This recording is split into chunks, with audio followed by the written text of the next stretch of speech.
नमस्कार। इस खास पेशकश में आप सभी का स्वागत। मैं हूं मुकुल शर्मा। वित्त मंत्री निर्मला सीतारमण बजट से पहले आज संसद में आर्थिक सर्वेक्षण पेश करेंगी। इसमें देश के आर्थिक परिदृश्य का खाका नजर आएगा। मुख्य आर्थिक सलाहकार की देखरेख में तैयार इस सर्वे में जीडीपी वृद्धि, महंगाई, बिजनेस और रोजगार जैसे महत्वपूर्ण पहलुओं पर जानकारी दी जाएगी। इस रिपोर्ट में देश की अर्थव्यवस्था की चुनौतियों, संभावित समाधान और सस्टेनेबल डेवलपमेंट के लिए रोड मैप की भी चर्चा होगी। ये रिपोर्ट बजट के फैसलों को कहीं ना कहीं उसका असर उस पर नजर आएगा, इसलिए इस पर आज सबकी नजर रहेगी। वहीं कल आने वाले देश के बजट की बात करें तो सरकार बजट में रणनीतिक टैक्स सुधारों, स्थानीय निर्माण को समर्थन और डिजिटल इंफ्रास्ट्रक्चर में भारी निवेश के जरिए लाखों भारतीयों को डिजिटल अर्थव्यवस्था से जोड़ सकती है। बजट 2025 से जो सबसे बड़ी उम्मीद है वो है टैक्स में कटौती की भी, साथ ही डिजिटल इंडिया को बढ़ावा देने से विकसित भारत के विजन को मजबूती मिलने की भी उम्मीद जताई जा रही है। देश के डिजिटल इंफ्रास्ट्रक्चर से जुड़े पहलुओं पर आज हम चर्चा करेंगे, साथ ही बताएंगे टैक्स पेयर्स की तमाम उम्मीदों के बारे में। तो आइए शुरुआत करते हैं आज के इस खास कार्यक्रम की।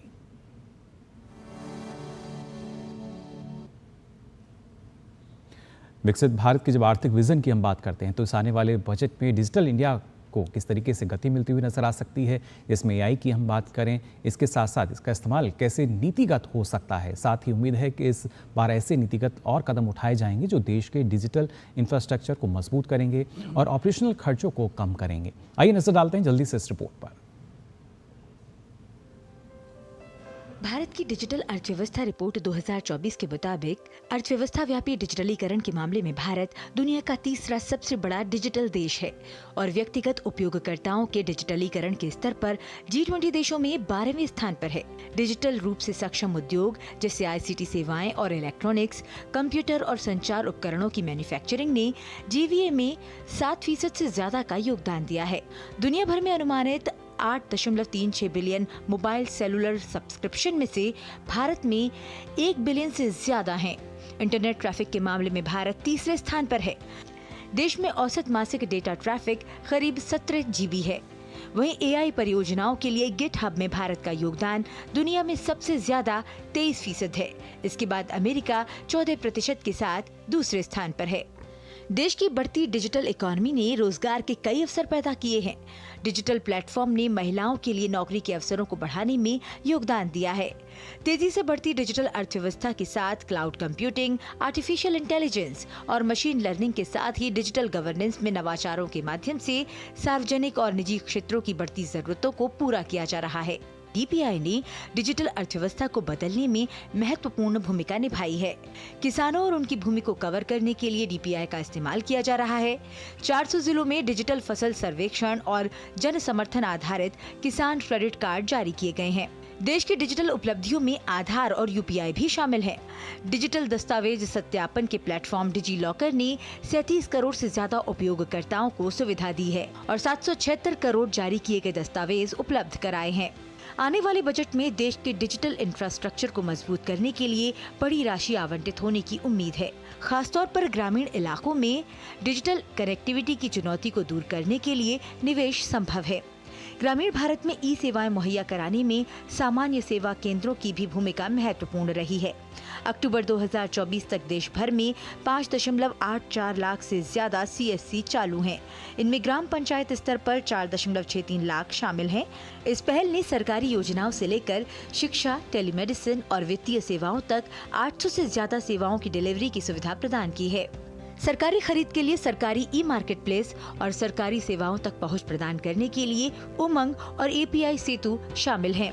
इसके अलावा भारत के डिजिटल स्वास्थ्य बुनियादी ढांचे में ई संजीवनी, ई अस्पताल और ई अदालतें शामिल हैं। वहीं पोषण ट्रैकर महिलाओं और बच्चों के लिए पोषण संबंधी सेवाओं की निगरानी करता है, जबकि ई ऑफिस सरकारी वर्कफ्लो को डिजिटल बनाता है।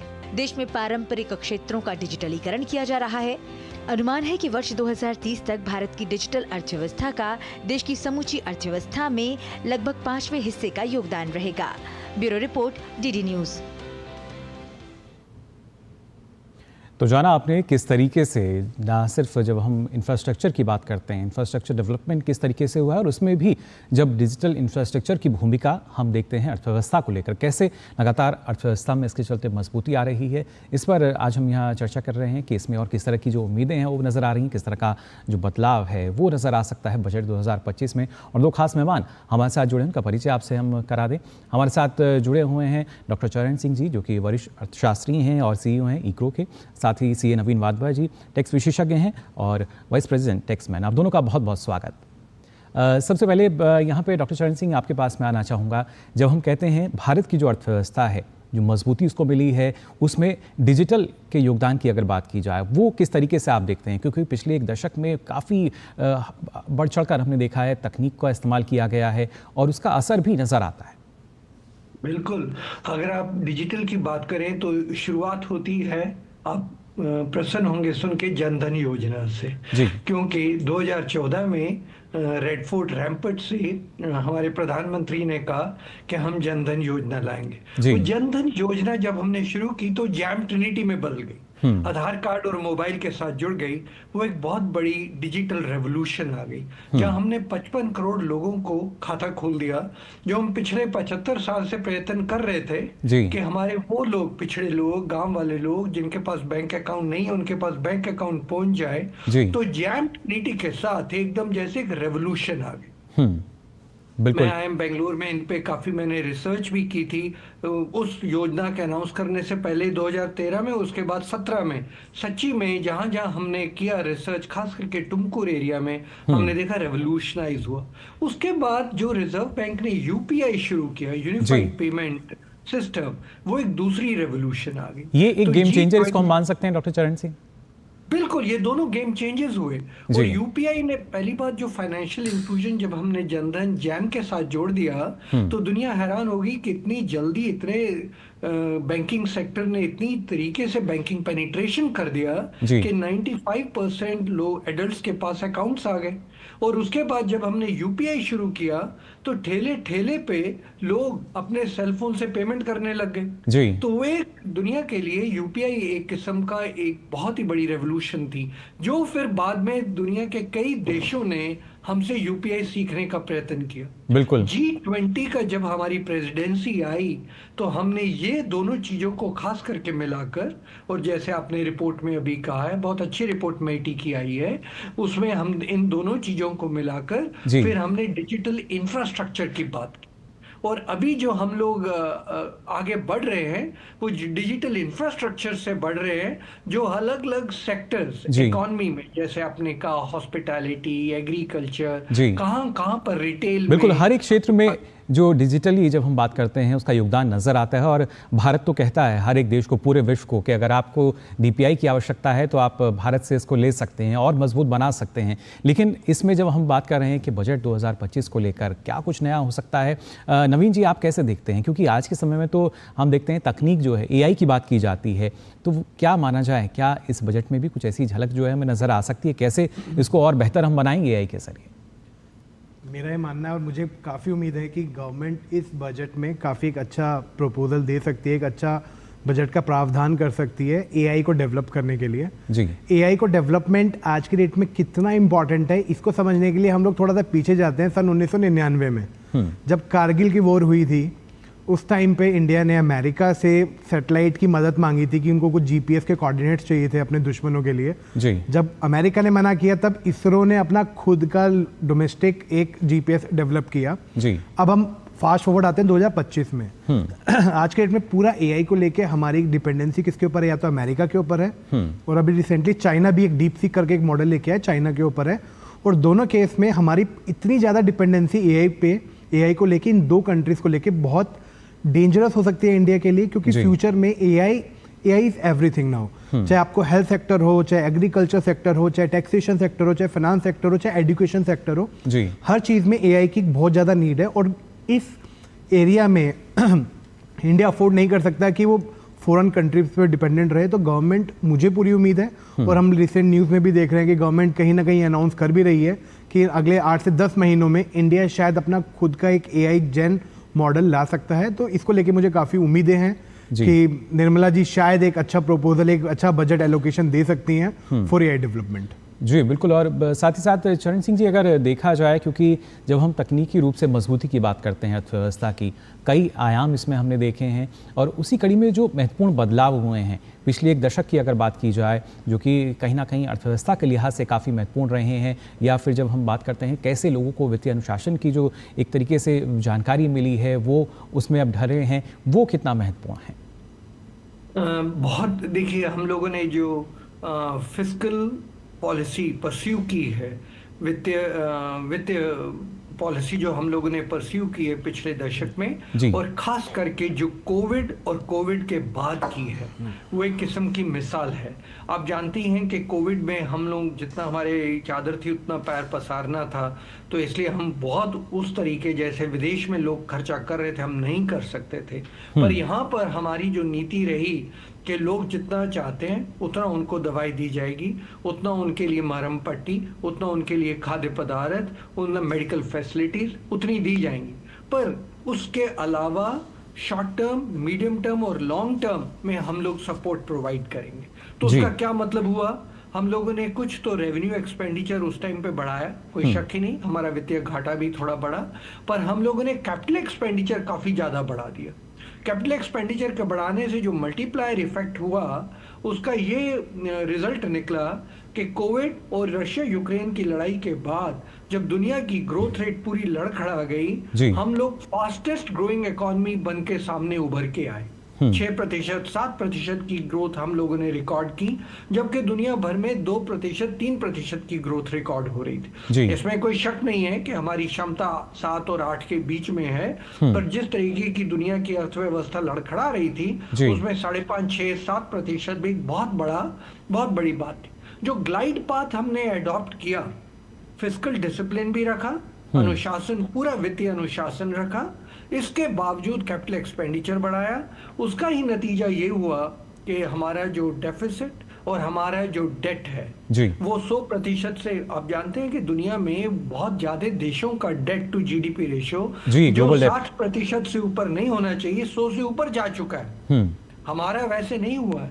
तो जो वित्तीय नीतियां हमने अपनाई पिछले दशक में, खास करके पिछले 5 वर्षों में, वो दुनिया के लिए एक मिसाल है। जी बिल्कुल, पूरे विश्व के लिए वो मिसाल। और ख़ासतौर से हमने देखा भी है, क्योंकि जब हम बात कर रहे हैं किस तरीके से जो डिजिटल आधार पर मजबूती मिली है, फिर चाहे हम कृषि क्षेत्र की बात करें या ग्रामीण क्षेत्रों की बात की जाए, ये ऐसे क्षेत्र जो कि लगातार अर्थव्यवस्था को मजबूती दे रहे हैं और आगे भी उम्मीद यही है कि लगातार इनसे इस तरह की मजबूती जो है वो मिलती हुई नजर आएगी। इस बारे में लगातार जो हमारी चर्चा है वो जारी रहेगी, लेकिन फिलहाल हम यहाँ रुकने एक छोटे से ब्रेक के लिए।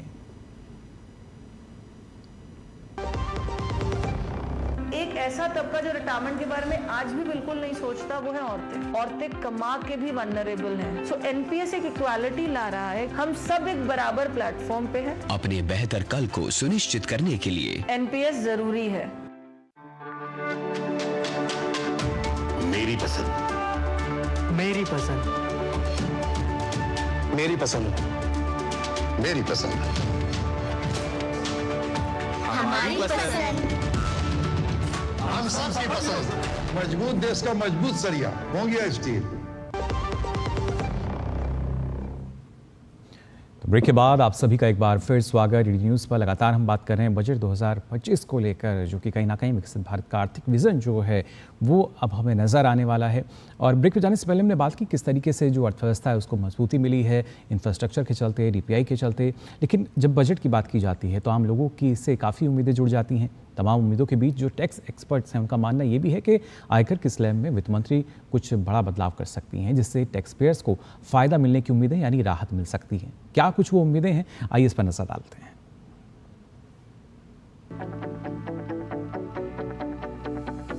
बजट के साथ हर किसी की उम्मीदें जुड़ी रहती हैं। संसद में जब वित्त मंत्री निर्मला सीतारमण बजट पेश कर रही होंगी, टैक्स पेयर्स की नजरें भी उनकी तरफ रहेंगी।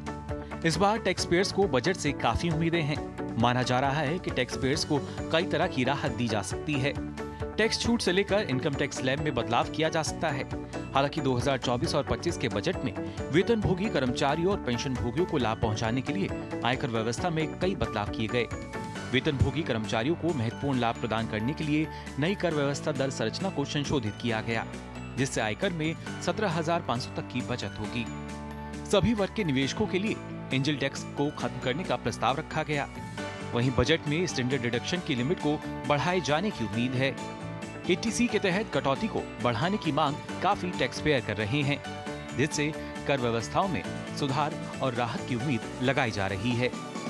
कर के मोर्चे पर देश में पारदर्शी टैक्स स्ट्रक्चर और टैक्स छूट के विस्तार के साथ ही आगामी बजट में देखना होगा आम लोगों की कितनी उम्मीदें पूरी होती हैं।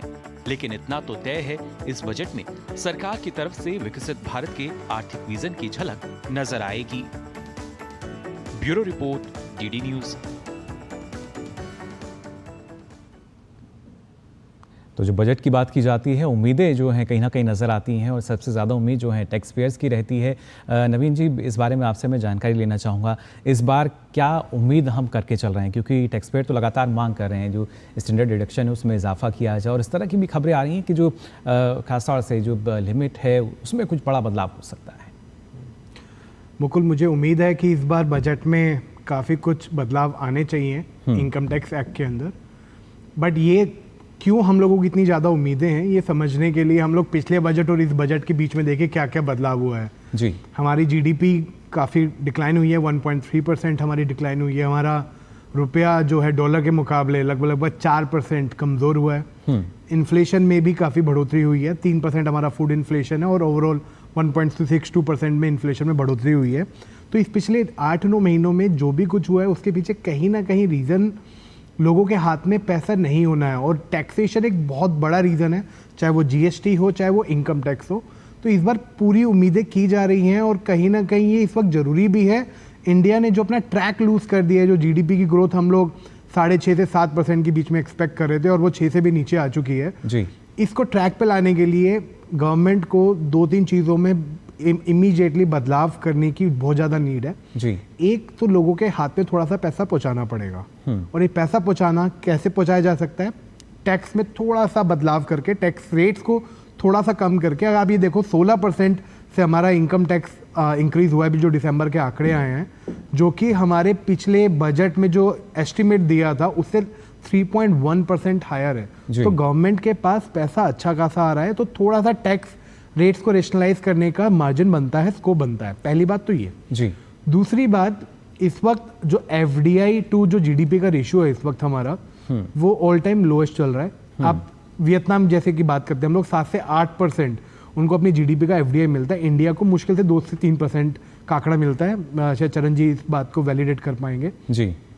इन सब को एफडीआई को इंक्रीज करने के लिए जो फॉरेन इन्वेस्टर्स उनको क्या चाहिए कि टैक्स रेट्स थोड़े से रेशनलाइज हो, टैक्स के अंदर सर्टेनिटी आए। गवर्नमेंट सर्टेन करने के लिए, सिंप्लीफाई करने के लिए गवर्नमेंट ने स्टेप उठाया ही है। शायद इस बजट सेशन में हम लोगों को एक नया बिल भी देखने को मिलेगा। तो मेरी ये उम्मीदें हैं टैक्स रेट्स में थोड़ा सा कम किया जाए और टैक्स लॉस को थोड़ा सा सिंपल किया जाए, so that individual tax payer भी और कॉर्पोरेट टैक्स पेयर भी और फॉरेन इन्वेस्टर्स को भी एक क्लैरिटी रहे कि टैक्सेशन लॉस हमारे क्या कहते हैं।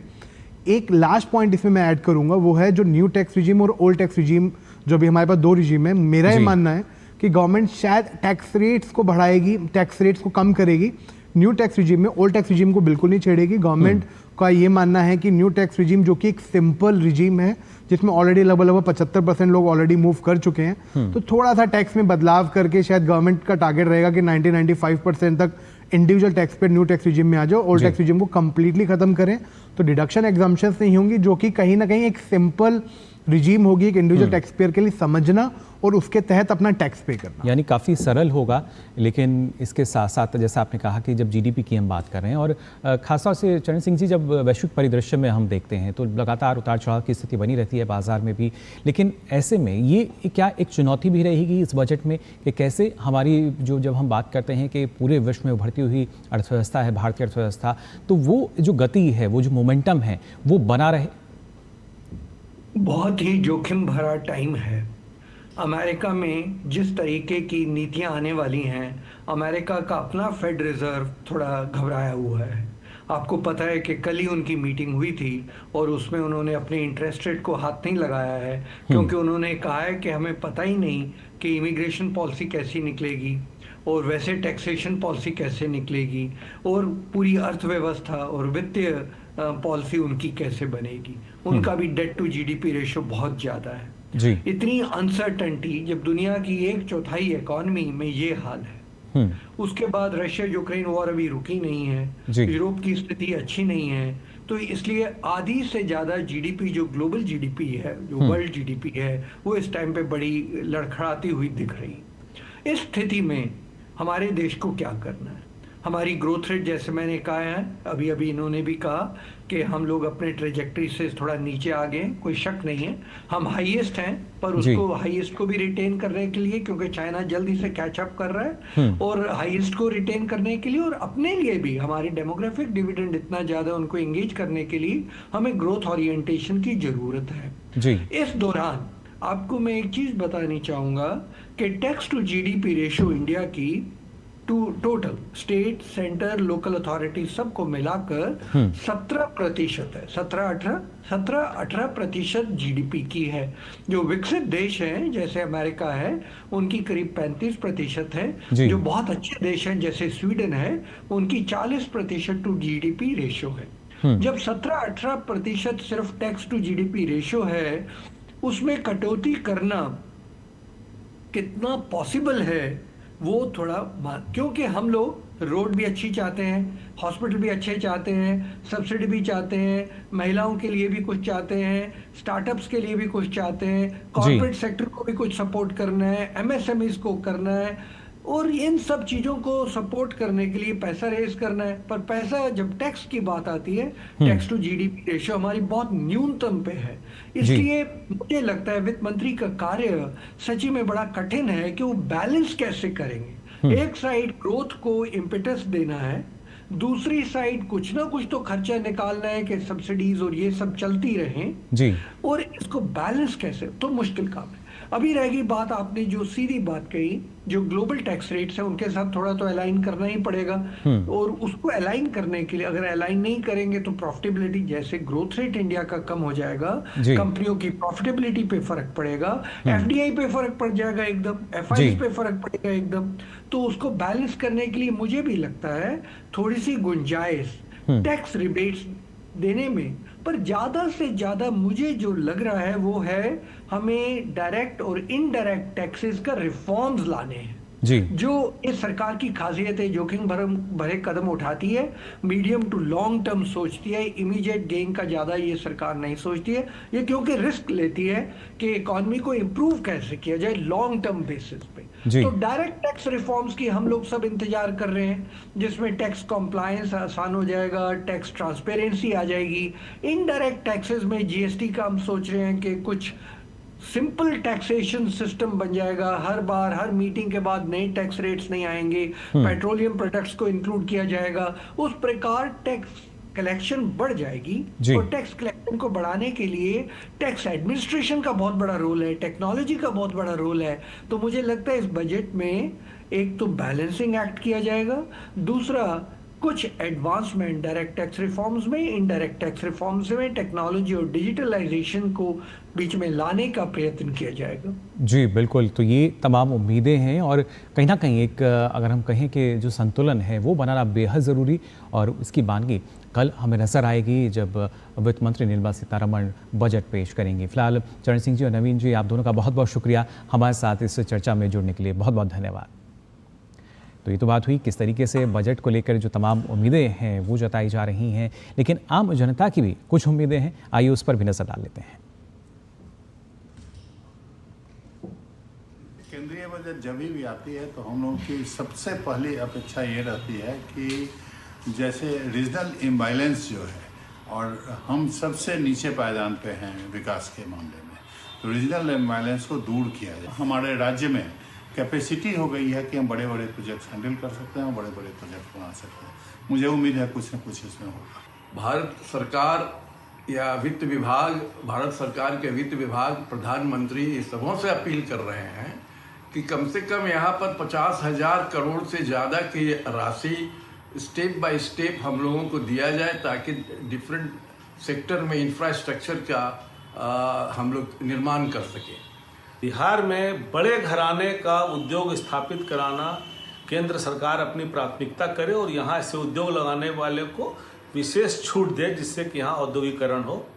जो सीनियर सिटीजन को जो रेलवे में कंसेशन मिलता था उसे फिर से बहाल करना चाहिए।